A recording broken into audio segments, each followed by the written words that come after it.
Сәлем достар, арнама қош келдіңіздер. Сразу айтамын, бұл мүмкін қорқынышты видеолардың бірі. Хабарландыру бітті, мультикке келейік.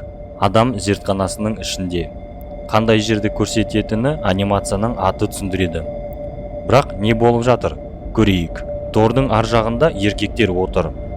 Енді бұл не зертхана деп ойладым. Бірінші рет көргенде. Мүмкін бұл жерде қылмыскерлер шығар. Алайда тез арада сұрақ басқаша ауысты. Бөлмеге комбинезон киген қара жігіт кіріп келеді. Қара деген сөзге ерекше мән берейік. Мүмкін бұл жай ғана ішіндегі көлеңке шығар. Бірақ ойыма ең алғаш қара адам деп келді. Мен расист емеспін. Мүмкін бұл этникалық белгілері барларға альтернативный көзқарас шығар деп ойладым. Назар аударсақ, торда отырғандар ақ қой, ал комбинезон киген қара. Бірақ менің теориям қирады. Өйткені киім киген жай макака болып шықты. Көрдіңіз ба? Мынау да таң қалды. Сөйтіп бұл жай фантастикалық альтернативті әлем екен. Бұл жерде жануарлар адамдарға тәжірибе жасайды. Артынан не болатынын түрлі түсті етіп айтуыма болатын еді. Бірақ 18+ мен қалайтын нәрсе емес. Қаласаңыздар өздеріңіз көріңіздер. Қысқасы, маймыл адамдарды қинап, ақыры жарайды, спойлер айтпайын. Өздеріңіз көріңіздер.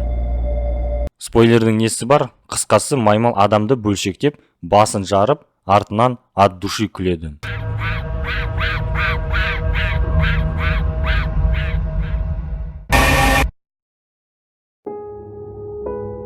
Ары қарай анимация терезеге қарап тұрған кішкентай бала туралы.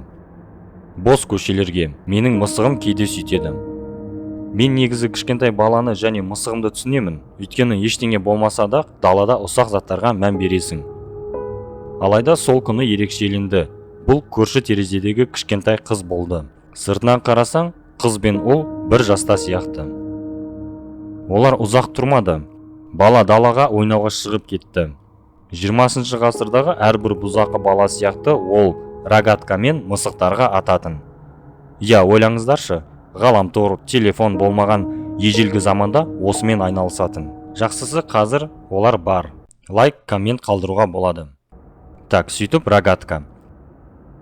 Бала көшеде мысықтарға атып жүріп, бір кезде оны қаппен ұстап алады.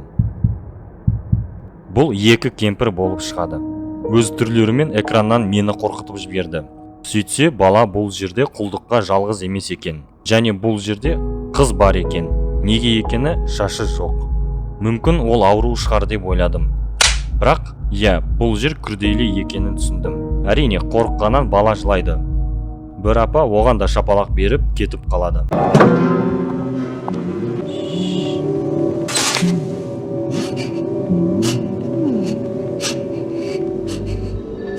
Келесі күні көзін ашса, қыздың жоқ екенін байқайды. Ол ас үйге тығылып барса, қорқынышты нәрсе көреді. Кемпірдің біреуі ыдысқа су құйып, екіншісі қызды батыра бастайды.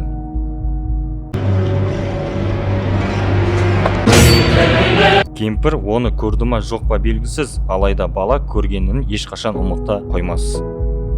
Ол босаңсып қалады, не істеуін керегін білмейді.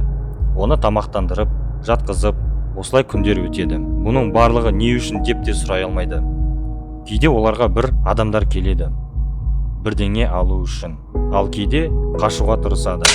Бірақ күннен күнге жағдай нашарлайды. Бір кезде оның шашын алады. Әлгі қыз сияқты болады. Жақын арада сол қыз сияқты өлетінінің белгісі. Бізге кемпірлердің ас ішуін көрсетеді. Бұл жерде қызықты нәрсе жоқ. Мынадан басқа. Мына домалақ не екенін білмеймін, алайда қолды анық көрдім. Түсінгендеріңіздей, кемпірлер ганнибал болып шықты. Бұрыннан белгілі еді негізі. Түн батқанда бала кемпірлер бөлмесіне келеді. Неге екенін білмеймін, алайда соңында өкінетінін білемін. Өйткені оның көргені ол жай пипец. Бір кезде бір кемпір екіншісін жастықпен тұншықтырады. Мүмкін стол басындағы ұрыстың кесірінен шығар, соны айтуым керек еді. Неге ұрысқанын түсінбедім, ол маңызды емес. Ақыры кемпір жастықты алып, қалай айтсам екен, сүйісе бастайды. Мен бұны көрсете алмаймын, алайда сүйісу дыбыстармен аяқталады. Төсек оқиғасының аяқталуымен кемпір екіншісін итеріп жіберіп, төсек астынан біздің баламызды көреді. Төсек астынан оны алып, төсекке бірге жатады. Басқасы оны көріп, қызғана бастайды. Баланы өзіне алады. Осылай экшн кезінде өрт басталып кетеді. Бала осыны пайдаланып, есікті сыртынан жауып, қашып кетеді. Артынан өрт сөндіруші оны алып шығады. Білесіздер ма, бұның барлығы қорқынышты болмас еді, егер шын өмірде болмаса. Я, ол екеу емес, бір кемпір болды. Энрике Марди. Ол 19-20 ғасырларда балаларды ұрлап өмір сүрген. Оның өмірбаяны мультиктерге, оқиғаларға ұқсас. Бұл әйел анимацияда да көрсетілгендей балаларды ұрлайтын. Олардан түрлі сусын, косметика, дәрілер, басқа нәрселер пісіретін. Ганнибализм жайлы ақпарат жоқ, алайда бай адамдар келіп тұратын. Кейде олар дәрілер алатын, ал басқалары бай педофилдер болды. Я, қорқынышты нәрсе.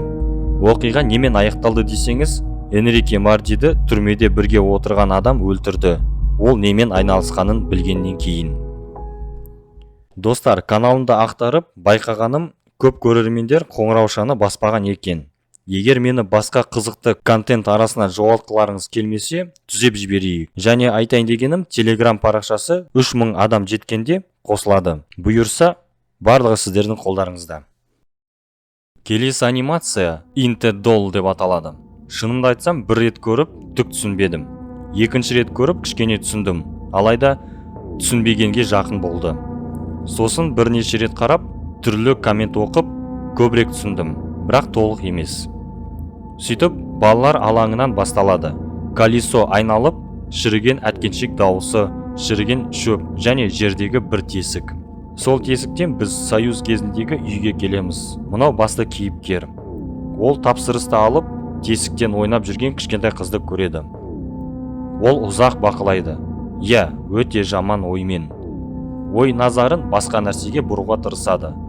Ас үйге кіріп, алайда бала дауысы қатты кедергі болады. Кейіпкер радионың дауысын көтеріп, қызды ойламайын десе, бірақ көңілі оған қатты ауады.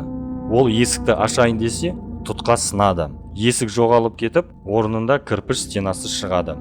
Стенаны ұрып, бірақ қыз артынан пайда болады. Ол кірпішті бұзып шығады. Кейін біз сол балалар алаңына ораламыз. Бұл кезде естіп қана қоймай, әткеншекті көреміз. Ал жігіттің қолында екі кішкентай аяқ киім болады. Сөйтіп, не болды? Талқылайық. Біз тапсырысты көреміз. Бұл бізге керек па жоқ па білмеймін. Бізге қызды көрсетеді. Сол қызыл аяқ киім киген. Бір кезде жігіт олай істемеу керегін түсініп, ойынан қызды шығаруға тырысады. Бірақ қаншалықты қалайтынын көрсетеді.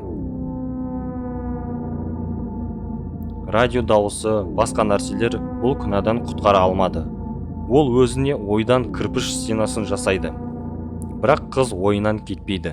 Қыз артында пайда болып, жігіттің жаман ойын іске асырады. Ақыры стенаны бұзып, өкіндіретін нәрсе істеп қояды. Ал жердегі тесік, мүмкін сол тесікте қызды көміп тастаған шығар. Бұл бірінші теория. Басқа теория бойынша, жігіт қылмыс жасамады. Біз жай жігіттің ойындағыны көреміз. Өйткені стенаны бұзғанда ешқандай қыз жоқ.